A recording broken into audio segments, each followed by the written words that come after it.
కట్టాలి. అయితే చిన్న ప్రొవిజన్ ఉంది వాళ్ళకి. ఎంక్వైరీ కింద ఒక 14 days వరకు వాళ్ళు రిజిస్టర్ చేయకోకుండా ఉండొచ్చు అనేటువంటి ప్రొవిజన్ ఉందని నేను విన్నాను. అది కొత్తగా వచ్చినటువంటి యాక్ట్ ప్రకారం ఐపీసీ నుంచి ఇప్పుడు బిఎన్ఎస్ఎస్ వచ్చిన బిఎన్ఎస్ దాని ప్రకారం ఉందని అన్నారు. చూద్దాం, వెయిట్ కొంతకాలం వెయిట్ చేస్తాం. వెయిట్ చేసిన తర్వాత చట్ట ప్రకారంగా వెళ్తాం. పోలీసులు మా మాట వింటారని మేము అనుకుంటున్నాం, చట్టం ప్రకారం పనిచేస్తామని. లేదండి మేము చట్టం ప్రకారం పనిచేయమండి, మా లోకేష్ గారు రాసిన రెడ్ బుక్ ప్రకారం మేము పనిచేస్తారన్నా అనుకో, వాళ్ళని కూడా మేము గుర్తుపెట్టుకుంటాం, కోర్టుకు వెళ్తాం. కోర్టు నుంచి ఆర్డర్స్ తెచ్చుకోవడానికి ప్రయత్నం చేస్తాం చట్ట ప్రకారంగా. ఓకే.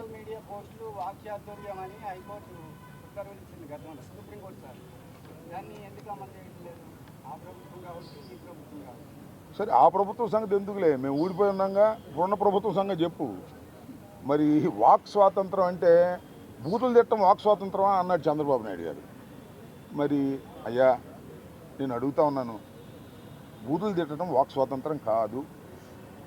బూతులు తిట్టే వాళ్ళని సహించమాకండి, బూతులు తిట్టే వాళ్ళ మీద యాక్షన్ తీసుకోండి. ఏమన్నాడయ్యా మనలో మన మాట. ఆయన పేరేంటి? స్పీకర్ గారు. ఆయన పేరేంటి? అయ్యన్న పాత్రుడు గారు ఏమన్నారు? చెత్త నా కొడుకు ఈ ముఖ్యమంత్రి అన్నాడా జగన్మోహన్ రెడ్డి గారిని? ఇది బూతు కదా నాయన, మీకు కనిపించడం లేదా? అంతేకాదు అంటే మళ్ళీ కోపం వస్తుంది మా వాళ్ళకి, మా సోదరులు, కాపు సోదరులకి.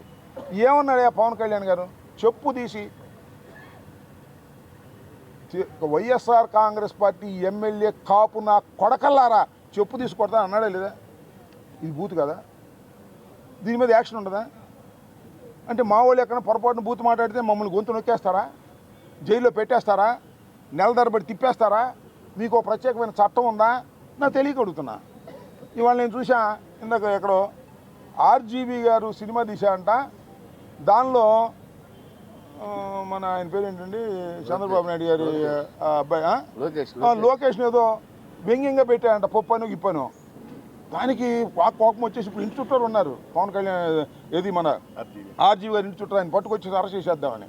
నేను ఒక మాట చెబుతున్నానయ్యా, ఎవరయ్యా సీమరాజు అంట, ఎవరో నాకు తెలిసి చూడాల నేను. ఆ సీమరాజు గారు మరి ఆయన మీద యాక్షన్ తీసుకోరా? కండవ వేసుకుని మాట్లాడుతున్నాడు, చూసారా మీరు? ఏమండి చూసారా? చూసారు లేదు మీరు? వైసీపీ కండవ వేసుకుని మాట్లాడుతున్నాడు, మా పార్టీ వాళ్ళలాగానే మాట్లాడతాడు. జగన్మోహన్ రెడ్డికి అనుకూలంగా ఉన్నట్టుగా మాట్లాడతాడు, నన్ను తిడతాడు. ఆ ఇరిగేషన్ మంత్రి అంట, అరే బాబు వాడికి ఏం తెలియదు, వాడు డ్యాన్సులు వేస్తాడు అని మాట్లాడుతున్నాడు. అది యూట్యూబ్లో చూపిస్తాడు, అది నేరం కాదంట. బూతులు తిడతాడు, అది నేరం కాదంట. సినిమా సెన్సార్ చేసి వచ్చిన సినిమా అంటే నేరం అంట. అందువల్ల ఆర్జీవీని లోపలేసేస్తారంట. ఎక్కడ పోతారా లోపలేసి? ఇవాళ అయిపోద్దా? పాపం పండదా? ఇన్ని బూతులు మాట్లాడేటటువంటి మీరు ఇవాళ మా గురించి చెప్తున్నారు. శాసనసభలో ఏమంటారు? శాసనసభలో మొన్న కూడా చంద్రబాబు నాయుడు గారు మాట్లాడేటప్పుడు మాట్లాడారు చాలామంది, చూశాను నేను. ఇప్పుడు ఎందుకు లేవన్నీ? ఈ సీమరాజు ఒక ఆయన వచ్చాడు, అంతకుముందు ఇంకో రాజు గారు ఉండేవాడు, గుర్తుందా మీకు? మా పార్టీనే, మా పార్టీలో గెలిచాడు, ఎంపీ అయ్యాడు. ఏంటని? రఘురామకృష్ణరాజు గారు. మా కండవా వేసుకునేవాడు, ఇప్పుడు సీమరాజు లాగానే మమ్మల్ని తిడుతుండేవాడు. చంద్రబాబు నాయుడు ప్రోత్సహిస్తూ ఉండేవాడు. ప్రోత్సహించి తెలుగుదేశంలో తీసుకున్నాడు. మమ్మల్ని తిట్టన్నాళ్ళు తిట్టాడు. ఎన్ని తిట్టాడండి అయ్యా? ఎన్ని తిట్టాడు చెప్పండి ప్లీజ్? మీరందరూ చూస్తున్నారు కదా. తిట్టుకోకుండా జగన్మోహన్ రెడ్డిని తిట్టాడే. తిట్టిన అది ఏమన్నాడు తెలుసా మీకు? నేను జగన్మోహన్ రెడ్డి నా ఫ్రెండ్ రాజశేఖర రెడ్డి కుమారుడు, తప్పో రైటో తెలియక వాడు వీడు అన్నా నీకు అన్నాడు స్పీకర్కి ముందు. తిట్టినాను ఆయన ఒప్పుకున్నాడుగా. ఆయన ఇప్పుడు స్పీకర్ చేశావు ఆ రాజుగారిని. మళ్ళీ ఈయనెవరు ఇంకో రాజుగారు వచ్చాడు. పాపం ఆ రాజుగారు పేమెంట్ తీసుకునే మనిషి కాదులే, కాస్త చంద్రబాబు నాయుడు వల్ల పడి జగన్మోహన్ రెడ్డి గారిని తిట్టాడు మా కండవ వేసుకుని. ఇప్పుడు కొత్తగా ఇంకో సీమరాజు గారు అంట, ఆయన వచ్చాడు. ఆయన క్యాష్ మొత్తం లోకేషే, రోజు తిడుతున్నాడు, ఇష్టం వచ్చినట్టు తిడుతున్నాడు.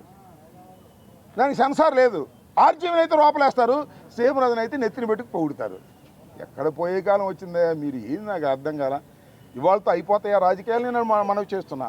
ఇవాళతో ప్రభుత్వాలు శాశ్వతంగా ఉంటాయని మనవి చేస్తున్నా. చట్ట ప్రకారం వెళ్ళకపోతే ఎవరైనా మూల్యం చెల్లించవలసిందేననే విషయాన్ని దయచేసి గుర్తుపెట్టుకోమని ఈ సందర్భంగా నేను చెప్తున్నాను. We're going to a legal battle. చట్టపరమైన యుద్ధం చేస్తాం. ఎంత దూరమైనా వెళ్తాం, న్యాయం కోసం పోరాడతాం. చట్టం ముందు లోకేష్ అయినా, అంబటి రాంబాబు అయినా, సీమ రాజైనా, ఆ త్రిపుల్ రాజైనా, ఇంకో స్పీకర్ గారు అయ్యన్న పాత్రుడైనా, ఈ లింగపాత్రుడైనా ఎవరైనా ఒకటేనని నిరూపించేంత వరకు మేము పోరాటం చేస్తాం. తగ్గేదే లేదని కూడా ఈ సందర్భంగా నేను చెప్పవచ్చు.